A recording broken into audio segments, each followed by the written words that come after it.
Hey everyone, welcome back to Today in Tech. I'm Julia Beauchamp. I'm here with Principal Analyst and President at J. Gold Associates, Jack Gold. Today we're talking about what businesses can learn from this mandatory work from home period and how they could apply those lessons to a potential future quarantine period. Stick around. All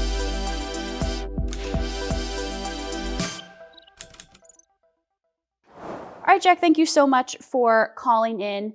It's always great to chat with other people, and I'm really excited about our topic today. I think it's going to be really interesting. Great to be here. Thank you.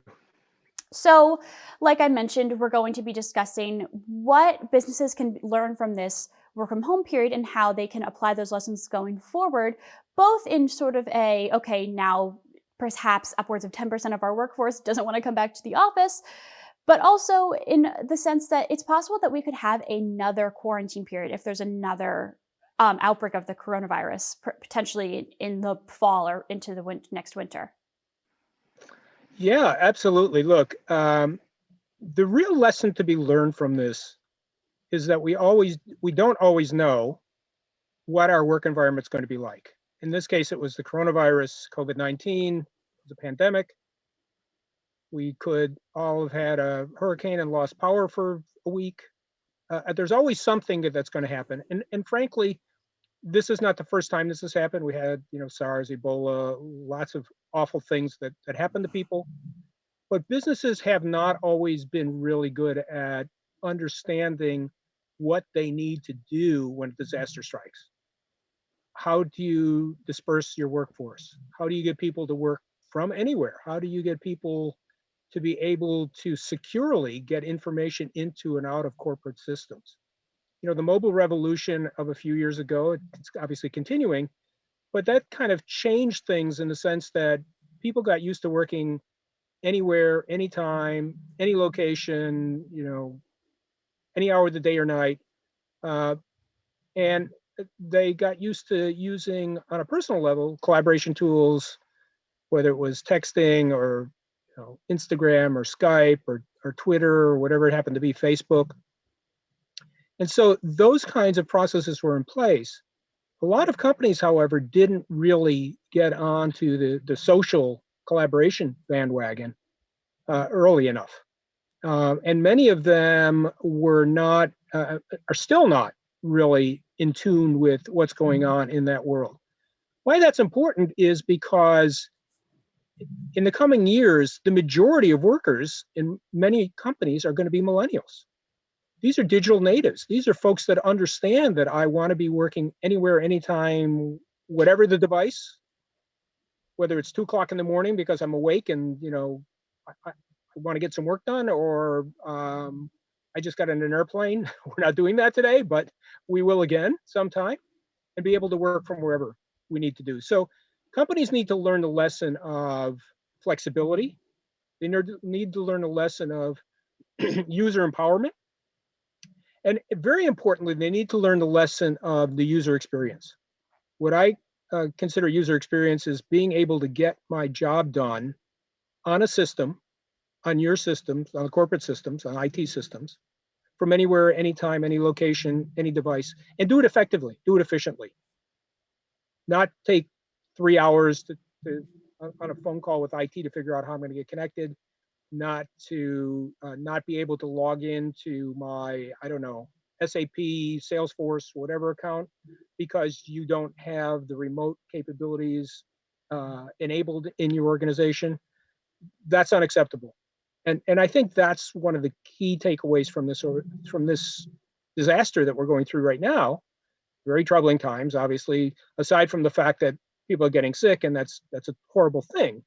But we really need to think about what does being able to interact with corporate systems mean in a world where people are dispersed? Absolutely. And I think, like you mentioned, a lot of this goes beyond the obvious collaboration tools that many of us, although of course not all of us, have been relying on in our day-to-day work lives, and now we're perhaps using it a lot more. I mean, I know I'm using Slack all the time, Zoom all the time, Teams. Right. I'm using that all the time. I was using it a fair amount in the office too, but it wasn't something crazy difficult to get used to. But during this period, a lot of, obviously, businesses are going to learn a lot. IT teams are going to learn a lot. If we have a potential lull period, what sort of systems should IT teams and executives put into place in their business to make sure that if potentially when this happens again, we're ready? So there are a few things that companies need to do today. First of all, most companies really struggled to enable their remote workforce, work from home. They had to react. So many of them were using band-aids and duct tape to make it work rather than a real strategy, right? So the first thing I would suggest is companies need to think about what's the long-term strategy? What do I need to put in place now, not just for allowing Jack and Juliet to work from home today, but what I need to put in place so that when the next thing comes along, and something will come along, hopefully not for a very long time, but some disaster will strike again, I'll be ready to do it. So simple thing like, do I have enough Zoom licenses for everyone, or Cisco WebEx licenses, or whatever the collaboration tool, Microsoft Teams that you want to use? Many companies didn't. They had to struggle to get those kinds of capabilities in place. What kind of connectivity do I offer people? Do I have the ability to get people up and running, not only just up and running, but up and running productively, meaning that maybe I've got a DSL connection. Boy, it's really hard to stream video over a DSL connection. How do I get people more enabled, better network capability? 5G is going to help that, but 5G really isn't here yet. If we're 2 years from now, 5G would be a big boon to all of what we're doing. But folks, it's going to be another year or two before it really gets out there and available everywhere. Security. A lot of companies struggled with security, still struggle with security, but in a work from home environment where I'm trying to access stuff at the behind the corporate firewall. And by the way, I may be doing it on my own personal PC that my kids use to play games on. How do I assure that what I'm allowing Jack to do is secure and not compromising personal information, or not compromising corporate data, or not bringing in a virus or malware into the organization? All of those are real concerns. So that's where I think I would focus. If you're an IT organization and we have a lull for hopefully years, but at least for a few months, think about how you're going to make all of that stuff work better, more seamlessly for your organization, and also for the end user. Again, it's going to be all about user experience. You've got to give them the tools to remain productive no matter where they are. Yeah, that makes sense. I wonder how much of this could be helped. I mean, you mentioned people that are potentially using personal devices. That's obviously a huge security risk. How much organizations will be able to roll out, work only devices. I personally have a work only laptop. It's really helpful to have that loaded with, my VPN and any security systems and tools that the IT team has put in place. And then on my personal laptop, I obviously still worry about security, but it's not like I'm accessing sensitive information on it, right? But I think it would be interesting to see how IT teams are able to prioritize this. I mean, in a perfect world, it's obviously great to have VPN licenses for everyone, collaboration licenses for everyone, and everyone has a work laptop. But is that really realistic? Well, it depends on your organization, right? So we can't put all companies into the same basket, right? Um, Depends on the industry you're in. If you're a bank, financial industry, if you're Wall Street, you have perhaps different requirements, certainly different regulations. Um, Healthcare is another one than you would say a school, or manufacturing company, or an accounting office, perhaps, or a lawyer's office, although they're pretty stringent as well. So you have to look at what industry you're in, and look at the regulations involved, number one. Number two is, it's a risk reward thing, right? So there is no such thing as perfect security. There is no such thing as locking everything down. If you lock down everything so much I can't get my job done, right? Then you're secure, but you're going out of business. It doesn't help you any. So there's that risk reward.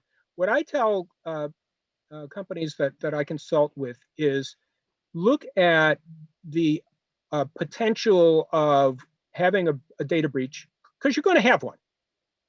Every company that I know of. I know of no companies that have not had a data breach, right?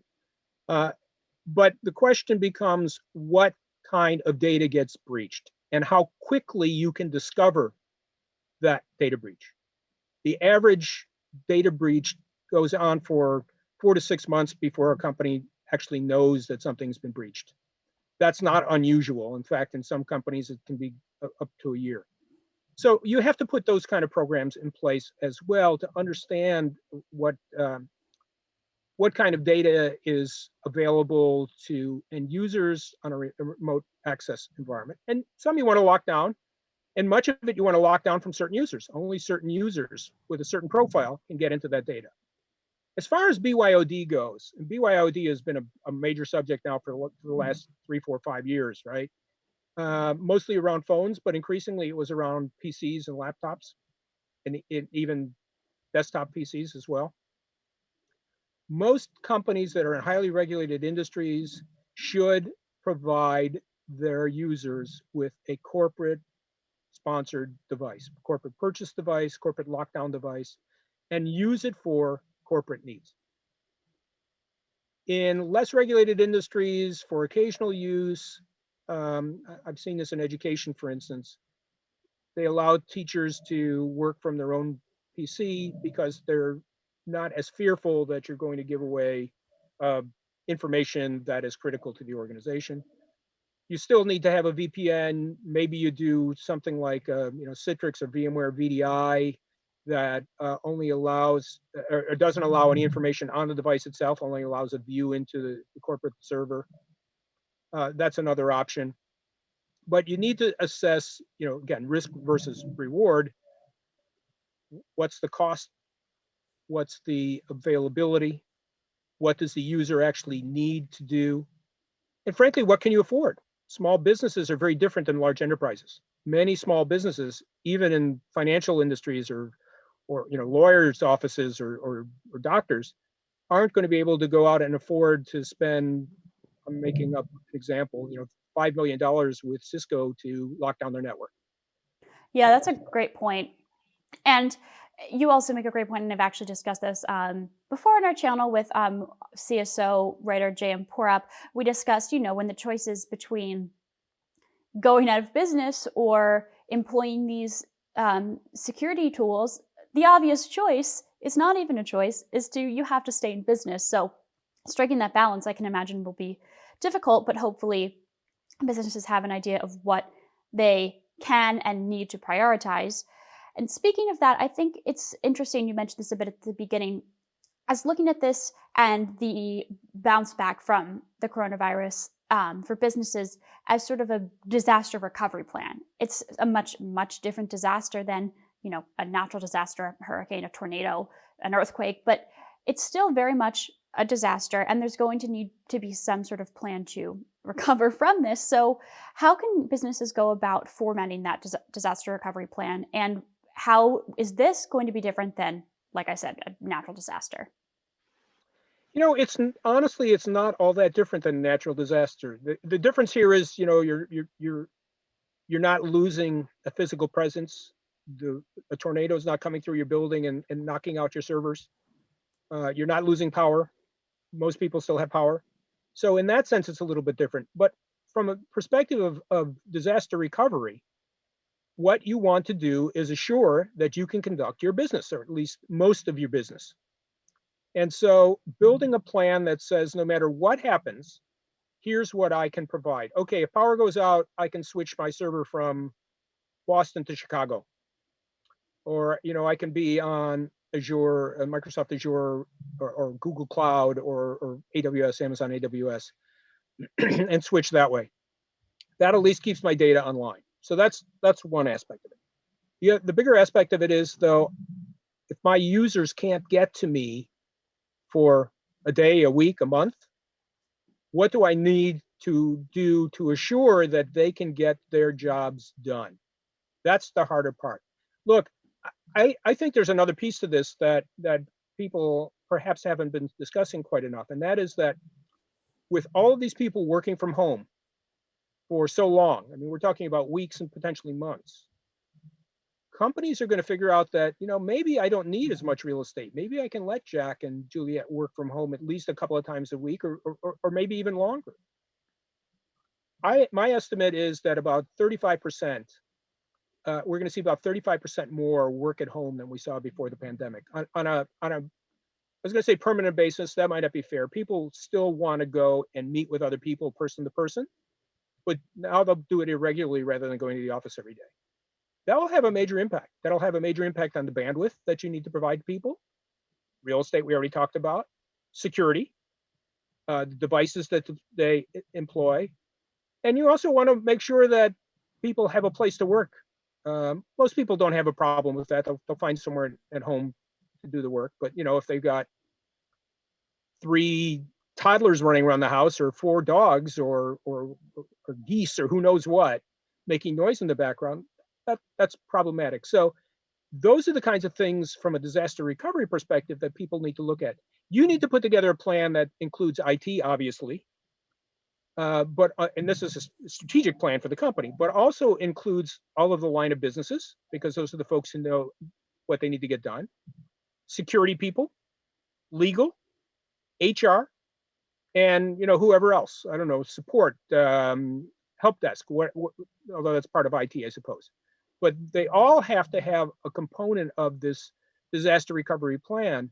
And I would also suggest that just like people stockpile emergency supplies in hurricane country where they have extra water, extra food, extra whatever, that you designate people as people that you can call up immediately if there is a disaster and you need to get something done very quickly. Those are folks that are designated to be the disaster recovery people, the managers, the implementers, the doers, etc.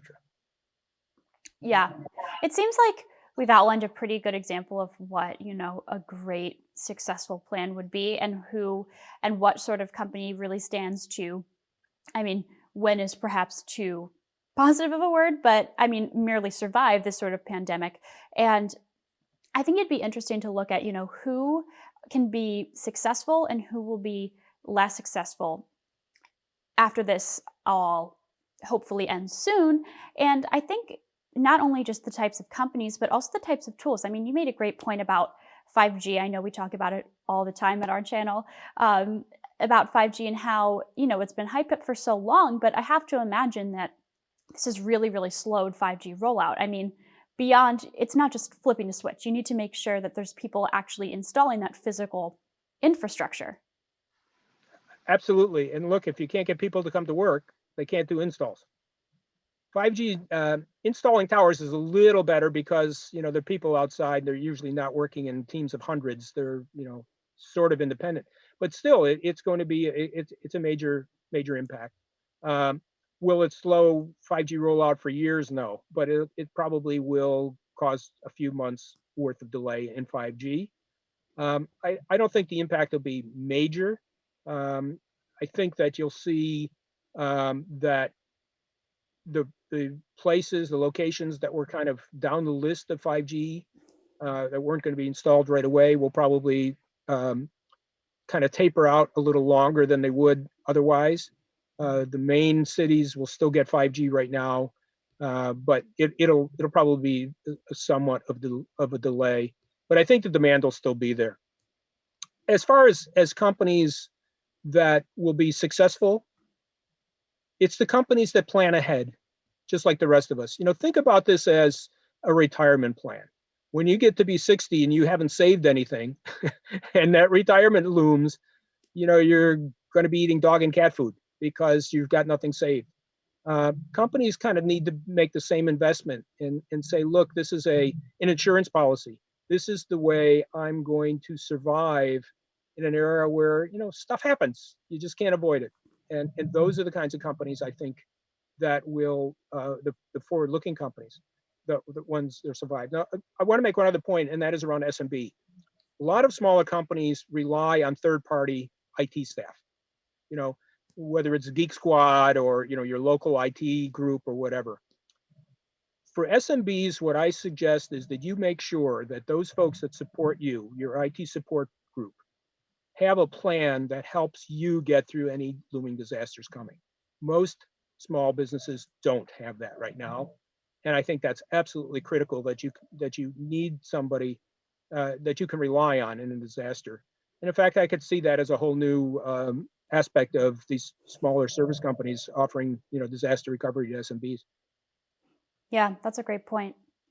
Before I let you go, Jack, I do want to just touch on one more, frankly, completely critical component of any sort of disaster recovery, but especially this pandemic, which of course affects physical people not being into work. Like you said, it's not affecting, a tornado didn't come through and destroy your data center, is supply chains. I would have to imagine it's going to take a while for supply chains to get their footing and get up and running as they were before, because people haven't been able to work on them for a long time. Absolutely, and that's, I think, a part that people miss. Depending on where in the supply chain and what business you're in, it will vary. But here's the example I would use. Let's say you're a bakery and you need to bake bread. That's all well and good, but so now you're ready to open. Everyone's ready to open, and you call your flour and yeast supplier and say, "I need flour and yeast," and they say, "Well, that's great, but the supplier that supplies me with flour just started work yesterday and they don't have any flour to deliver to me yet. So as soon as they deliver it to me, the distributor, I will deliver it to you, the baker, who then can bake the bread and get it to us, the consumer." Now, is that a month-long process? Probably not. It's probably days. But let's look at phones and PCs.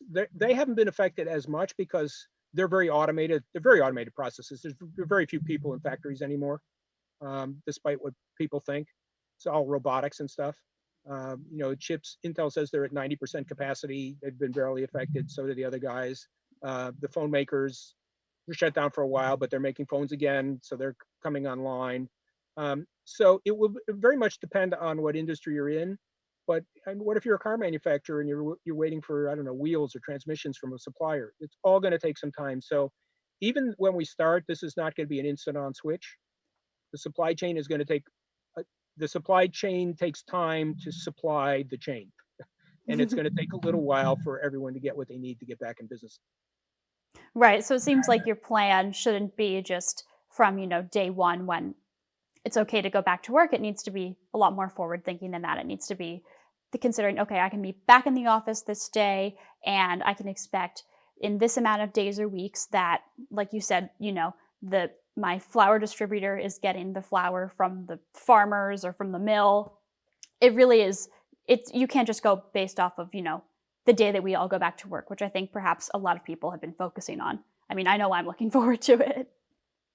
Yes, no, that actually is true. There's going to be a lag when everyone goes back to work. People don't realize how complicated supply chains can be. We just assume that everything's there, and often that's not the case, even in big companies. So assume that for some period of time, depending on what industry you're in, even after you go back to work, there's going to be a lot of inefficiency and it's going to have to ramp up. Yeah, it's a great point. Well, thank you, Jack, so much for calling in and chatting with us about pandemic disaster recovery. Really insightful and also some really great advice for all IT teams out there. So thanks again so much for calling in. My pleasure. Thanks for having me. And be safe. You too. And thank you all so much for watching this episode of Today in Tech. If you liked this video, be sure to give it a thumbs up and subscribe to our channel. If you have any questions or comments about any sort of disaster recovery plan, please leave a comment below. I'd be happy to get back to you or shoot a message over to Jack, who will let me know what the correct answer is to your question. Thanks again for watching, and we'll see you next time.